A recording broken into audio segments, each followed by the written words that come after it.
Praise the Lord. Faith വോയിസിലേക്ക് യേശുക്രിസ്തുവിൻ്റെ നാമത്തിൽ എല്ലാവരെയും ഞങ്ങൾ സ്വാഗതം ചെയ്യുന്നു. രാജാക്കന്മാരുടെ 1-ാം പുസ്തകം 3-ാം അധ്യായം 9 മുതലുള്ള തിരുവചനങ്ങൾ ഇങ്ങനെ വെളിപ്പെടുത്തുന്നു. ഈ മഹാജനത്തെ ഭരിക്കാൻ ആർക്കു കഴിയും? ആകയാൽ നന്മയും തിന്മയും വിവേചിച്ചറിഞ്ഞ് അങ്ങയുടെ ജനത്തെ ഭരിക്കാൻ പോരുന്ന വിവേകം ഈ ദാസന് നൽകിയാലും. സോളമന്റെ ഈ അപേക്ഷ കർത്താവിന് പ്രീതികരമായി. ക്രിസ്തുവിൽ പ്രിയപ്പെട്ടവരെ, സോളമൻ രാജാവിന്റെ കാലത്ത് ദൈവം അവനോട് അരുൾ ചെയ്തു, നിനക്ക് എന്ത് വേണമെന്ന് പറഞ്ഞുകൊള്ളുക. സോളമൻ പറഞ്ഞു, നന്മയും തിന്മയും വിവേചിച്ചറിഞ്ഞ് അങ്ങയുടെ ജനത്തെ ഭരിക്കാൻ വിവേകം നൽകണമേ. സ്നേഹമുള്ളവരെ, ഈ കാലഘട്ടത്തിൽ ദൈവം നമ്മോട് ചോദിക്കും, നിനക്ക് എന്ത് വേണമെന്ന് പറഞ്ഞുകൊള്ളുക എന്ന് ചോദിച്ചാൽ നമ്മുടെ വ്യക്തിപരമായ മറുപടി എന്തായിരിക്കും? കർത്താവിന് പ്രീതികരമായ രീതിയിലാണോ നമ്മുടെ ഓരോരുത്തരുടെയും പ്രാർത്ഥന? ദൈവഹിത പ്രകാരമാണോ നാം നമ്മുടെ ആവശ്യങ്ങൾ ചോദിക്കുന്നത്? സോളമന്റെ പ്രാർത്ഥന ദൈവസന്നിധിയിൽ എത്തിയത് ദൈവഹിത പ്രകാരം പ്രാർത്ഥനകൾ സമർപ്പിച്ചതുകൊണ്ടാണ്. സോളമൻ ദീർഘായുസോ സമ്പത്തോ ശത്രു സംഹാരമോ ആവശ്യപ്പെടാതെ നീതി നിർവഹണത്തിനു വേണ്ടി വിവേകം ആവശ്യപ്പെട്ടതുകൊണ്ട് അതോടൊപ്പം അവനു വേണ്ടതും അതിലധികവും ദൈവം അവന് വേണ്ടി ചെയ്തു കൊടുത്തു. ദൈവം സോളമന് അളവറ്റ ജ്ഞാനവും ഉൾക്കാഴ്ചയും കടൽ തീരം പോലെ വിശാലമായ ഹൃദയവും പ്രദാനം ചെയ്തു. ജെറമ്യാ പ്രവാചകന്റെ അധരങ്ങളിലൂടെ കർത്താവ് പറയുന്നു, എന്നെ വിളിക്കുക, ഞാൻ മറുപടി നൽകും. നിന്റെ ബുദ്ധിക്ക് അതീതമായ മഹത്വം, നിഗൂഢമായ കാര്യങ്ങൾ ഞാൻ നിനക്ക് വെളിപ്പെടുത്തും. വിശ്വാസത്തോടെ നാം പ്രാർത്ഥിക്കുമ്പോൾ നമ്മുടെ പ്രാർത്ഥനകൾക്ക് ഉത്തരം ലഭിക്കുമെന്ന് ദൈവ തിരുവചനം വെളിപ്പെടുത്തുന്നു.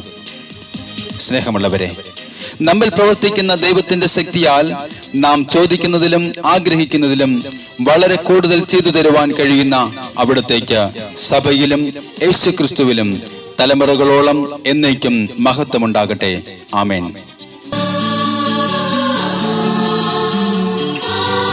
ഇന്ന് കർത്താവ് യേശുക്രിസ്തുവിനെ നമുക്ക് ആരാധിക്കാം.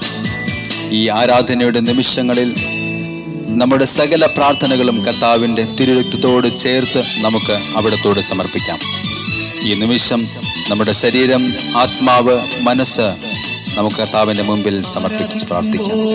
വിടുതൽ, ആരാധിക്കുമ്പോൾ സൗഖ്യം, ആരാധിക്കുമ്പോൾ വിടുതൽ, ആരാധിക്കുമ്പോൾ സൗഖ്യം. ദേഹം ദേഹി ആത്മാവിൽ സമാധാനം സന്തോഷം ദാനമായി അവൻ നൽകിയിടും. ദേഹം ദേഹി ആത്മാവിൽ സമാധാനം സന്തോഷം ദാനമായി അവൻ നൽകിയിടും. പ്രാർത്ഥിക്കാം, ആത്മാവിൽ ആരാധിക്കാം കർത്താവേ, നല്ലവൻ അവൻ നല്ലവൻ. പ്രാർത്ഥിക്കാം, ആത്മാവിൽ ആരാധിക്കാം കർത്താവേ, നല്ലവൻ അവൻ നല്ലവൻ. വിടുതൽ എന്നും പ്രാപിക്കാം, വിടുതൽ എന്നും പ്രാപിക്കാം. വിശ്വാസത്തോടെ ഈ നിമിഷം നിങ്ങളുടെ എല്ലാ പ്രാർത്ഥനകളും ഒന്നൊന്നായി കർത്താവിൻ്റെ മുൻപിൽ സമർപ്പിക്കാം. മടുപ്പ് കൂടാതെ നമ്മുടെ പ്രാർത്ഥനകൾ സമർപ്പിക്കുന്ന എല്ലാത്തിലും നമുക്ക് ഉത്തരം നൽകുമെന്ന വിശ്വാസത്തോടെ കർത്താവിൻ്റെ തിരുമുമ്പിൽ നമുക്ക് സമർപ്പിച്ച് പ്രാർത്ഥിക്കാം. വിശ്വാസത്തോടുകൂടി പ്രാർത്ഥിക്കുന്നതെല്ലാം നമുക്ക് ലഭിക്കുക തന്നെ ചെയ്യും.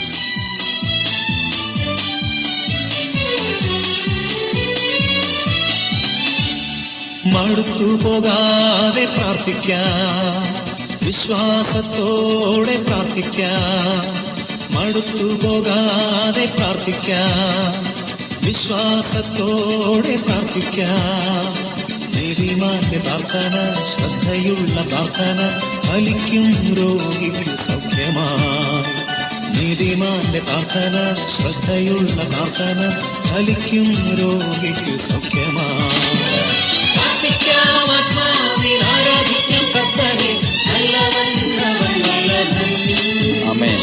പ്രാർത്ഥിക്കാം, ആത്മാവിൽ ആരാധിക്കാം കർത്താവേ, നല്ലവൻ അവൻ നല്ലവൻ. വിടുതൽ എന്നും ഭാവിക്കാം, ഹല്ലേലൂയ. വിടുതൽ എന്നും ഭാവിക്കാം. ചോദിക്കുന്നവന് മാത്രമേ ലഭിക്കുകയുള്ളൂ. അന്വേഷിക്കുന്നവൻ കണ്ടെത്തുന്നു, മുട്ടുന്നവന് തുറന്നു കിട്ടും. സ്വർഗത്തിന്റെ കലവറ തുറന്ന് ദൈവം ഇന്ന് നമ്മളെ അനുഗ്രഹിക്കും. നമുക്ക് കർത്താവിനോട് ചോദിക്കാം, കർത്താവേ, ഞങ്ങളുടെ പ്രാർത്ഥനകൾക്ക് ഉത്തരം തരുവാൻ മതിയായ കർത്താവേ, അങ്ങയുടെ തിരുമുമ്പിൽ ഞങ്ങളെ തന്നെ സമർപ്പിച്ച്, ഞങ്ങളുടെ പ്രാർത്ഥനകൾ സമർപ്പിച്ച് ഞങ്ങൾ പ്രാർത്ഥിക്കുന്നു.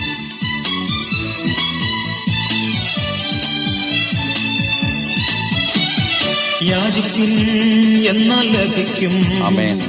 അന്വേഷിപ്പിൻ കണ്ടെത്തും. ഹല്ലേലൂയ. യാചിപ്പിൻ എന്നാൽ ലഭിക്കും. അന്വേഷിപ്പിൻ കണ്ടെത്തും. മുട്ടുവിൻ തുറക്കും സ്വർഗത്തിൻ കലവറ പ്രാപിക്കാം എത്രയോ നന്മകൾ. ആമേൻ. മുട്ടുവിൻ തുറക്കും സ്വർഗത്തിൻ കലവറ പ്രാപിക്കാം എത്രയോ നന്മകൾ. പ്രാർത്ഥിക്കാം. ഹല്ലേലൂയ. ആമേൻ.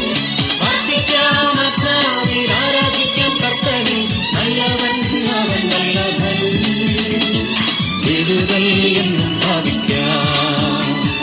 വിടുതൽ എന്നും ഭാവിക്കാം. ആമേൻ. വിടുതൽ എന്നും ഭാവിക്കാം. വിടുതൽ എന്നും ഭാവിക്കാം. സർവശക്തനായ ദൈവം ഇന്ന് നിങ്ങളുടെ പ്രാർത്ഥനകൾക്ക് ഉത്തരം തന്ന് നിങ്ങളെ അനുഗ്രഹിക്കട്ടെ എന്ന് കർത്താവായ യേശുക്രിസ്തുവിന്റെ നാമത്തിൽ ഞങ്ങൾ പ്രാർത്ഥിക്കുന്നു.